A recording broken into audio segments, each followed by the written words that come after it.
Hi, Pastor Steve in beautiful Visalia, California for Happy Thoughts this week of Easter. We've been in the last few weeks talking about the reality of the church being less than it might be, that the critics of the church who talk about the hypocrisy and the different ways that the church and church folks act that isn't in line with the teachings of Christ is true, right? There's a lot of that going along. And I've been adding to that mix some other things that I think that you don't see unless you're a part of the church, because I want folks to have a full idea of what the church is. So I'm going to tell a story, pretty tough story this week, but I think you'll enjoy it and it will make the point. So let's start this way. When I was appointed in Longmont, Colorado, my wife of 20 years had lung cancer, and she suffered and struggled and fought through 3 surgeries and multiple rounds of chemotherapy. It was a horrible, horrible journey, but she fought with everything that she had to beat the cancer. And after 18 months, she succumbed and she died. And that was in the fall of that year. I had never been through anything even remotely like that. I have lost both parents, and I had friends die along the way. And every life has some hard spots. But it's true what they say, right, that 2 become 1 in a marriage. And when you lose a spouse, it is really hard to describe how hard it is. I had a theory before those events that I held on to during the events. And the theory was that as the pastor of the church, I didn't need to bare my soul week after week after week in our battle, because other people had battles and they needed to be strengthened and encouraged. So as best I could, I preached regular messages. I hope they were upbeat and that they were insightful and that they challenged people. I tried really hard to keep that private mourning and hardship away from the public appearance in the pulpit. Again, it is a way, from my perspective anyway, of loving the church. The church doesn't have to come along for the ride every time when a pastor finds themselves in trouble. I never was dishonest, but neither did I really talk about how hard a blow it was and how difficult it was. So came through the fall. It's just a vague memory now, a fog. Most days I would get up and just weep and feel empty and certainly didn't want to go to work. I certainly didn't want to try to be up for people, but I learned to do those things as best I could. And I had out on the horizon, looming pretty harshly in front of me, Christmas Eve services, right? And Christmas Eve service was a time when absolutely I wanted to be appropriate, and I wanted to put people in a beautiful mood, right? In a peaceful and loving mood to celebrate the rest of Christmas Eve after service with their families. So I got up on the 24th of December that year, and it was an all-day battle. I cried and wept and moaned and called out my misery until, even while I was going through those things, I can remember thinking, I can't believe that I had this many tears. I can't believe that anything could hurt this long and still be so hard. I know that most of you have had similar experiences, so I won't go any further with that.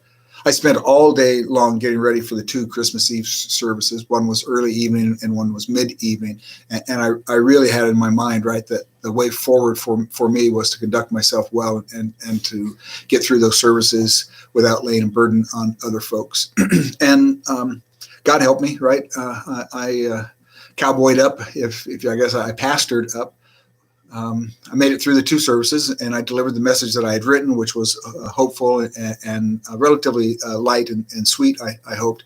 And then when it was finally over, all of the energy that I had had to conjure in order to be able to do that left me. And I was just exhausted. I had to sit in my truck for quite a few minutes before I could even turn the ignition and go home. I felt like I had done the best that I could possibly do for the people of the church and for the church itself. And I knew that now I faced a little over a week period when the church would be closed, where I would be in my isolation, just in a really hard place. It was a scary and dark time. So I eventually found it within myself to drive home. And when I got home, I walked up to the front door and I started to put the key into the lock, and the key hit the lock outside and the door swung open.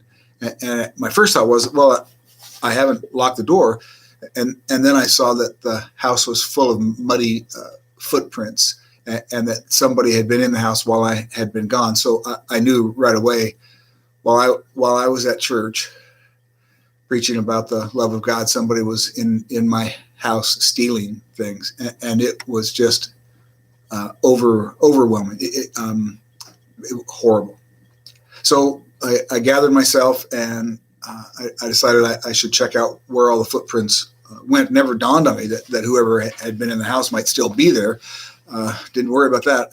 And I followed the footprints, and as I walked through the house, I noticed that I didn't have a lot of really great stuff to steal, but nothing was disturbed. No drawers opened up, nothing that you would expect to see. So I noticed that the footprints were headed to the stairs, and the stairs went downstairs to my shop, which was my sanctum, right? It was the safest place in the world for me in that time, right? I loved being in the wood shop because it gave me respite. And I had some nice equipment down there. And my first thought was, well, somebody knew that I had a wood shop down there. Either they heard the machines from outside when they were walking by, or somebody who'd been in my shop mentioned it to somebody who mentioned it to somebody. And the thought of going downstairs and seeing what had been taken from me was just a load too many, the straw that kind of broke my back. So I sat on the stairs and I just wept. I cried again and shouted and screamed at the insanity of all of those horrible things that had gone on. And when that did what it does for human beings, I took a deep breath and decided to go downstairs and see. I thought maybe I'd need to call the police, or I wasn't really sure what to do. So I followed the footsteps downstairs, and there was an outer room, and then a walled off section led to the inner sanctum of the shop. And when I came into the shop itself through the outer room, I was taken aback. It was crazy to me, unspeakable. Even thinking back to it as I relate the story to you, I can remember it made me stop being able to formulate thoughts or words. What I saw was that no one had robbed my shop. Instead, there is a tool that's called a jointer planer. They're huge and very, very heavy, but they're a big deal in a wood shop because they allow you to square up wood so that you get good square cuts and you can build things much more solidly. And there was a jointer planer in my shop. I had never bought one because they're very expensive, and I wouldn't have been able to set it up by myself. It was all set up and ready to go with a big red bow around it. And the note said, "Your church loves you." Man, that was amazing to me. It was crazy. I thought that I had done a great job of hiding how difficult the journey had been for me. And I really did, in good faith, try my best to be upbeat and positive on behalf of the church. And I knew then that they had seen, right? They knew, they observed and watched and had wanted to do something for me that would express their care and their love for me. And I'm actually a really hard guy for a lot of people to have private conversations with or whatever. There is something about my character that makes it hard for people to feel like they can really get to know me as a person. And it was much more so at that time in my life. So I understood why really nobody had talked to me about Karen's death or about what I was going through. But they had known that the suffering was great, and they had figured out exactly the perfect way to tell me that they love me. So that was a big deal. It gave me strength when I was almost completely empty, and it reassured me that the love and the passion that I felt for the people of that church and for the church was felt by them also and had been expressed. So The point of all these stories is the same. Yes, the church has all kinds of problems. That congregation had cranky people and people who acted out, and I was making mistakes left and right as a pastor. And right, we were just human beings trying to figure out our way, how to follow a perfect God, and at times being miserable at it, and sometimes being, in this case, sublime at it. I don't really see or study or stew about the harsh edges of the church or about the negatives that the critics call out, because I know that that's true. I know that that's true in Rotary. I know that that's true in any lodge or any service club that anybody belongs to. Human beings get together and we can make a mess and take our eye off the prize. That's universally true. But I've been in other groups, and I've never been in a group that had the capacity to love and to be an agent of healing like the church in Longmont was for me on the darkest day of my life up until that time. And I always remember that about the church, even when I'm sideways with somebody or it's a difficult time. I remember that the church is the group, is the person, is the people that were with me at the time that I most needed it, and that they had figured out exactly how to break through my defenses and to touch my heart. So this will be the last story in this series on Happy Thoughts about the church. We'll move on to a different subject next week. But I want to say one more time, I understand what's wrong with the church. I get it. And sometimes I am the answer to the question, what's wrong with the church?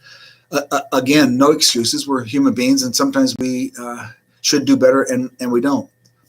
But I'm passionate about the church. I love the church, and I'll be in the church as pastor or as worshiper every day of my life that I can, because I know something more important about the church. I know about the heart of the church. I know about the depth of grace and forgiveness and tenderness and love that the church gave me in that circumstance, but not just me in that circumstance, but the church delivers to people all of the time. One of the things that I say frequently in worship on Communion Sundays is that we belong to a lot of different groups in our lives. And if you get too old to attend other groups, they pretty much take you off the roll. They might call occasionally, check in on you, but that's it, because you can't serve them anymore. In the church here and in the church in Longmont, that's not true. If you get shuffled off to a retirement home, or if you're stuck in your house and you just can't get out for whatever reason, our church takes communion to you and sends visitation people to see you and make sure that you're up on what's happening and that we're advocating for you. Because the church, when it is at its most Christ-like, when it is operating on the level of grace, it is truly the presence of God expressed through the people of God. I love the church, even though I know all of the warts and all of the difficulties and have some scars that come along with having learned those things. I don't care. I don't care now, and I won't care after whatever might be the next episode of Upside in the Church, because I know something more important.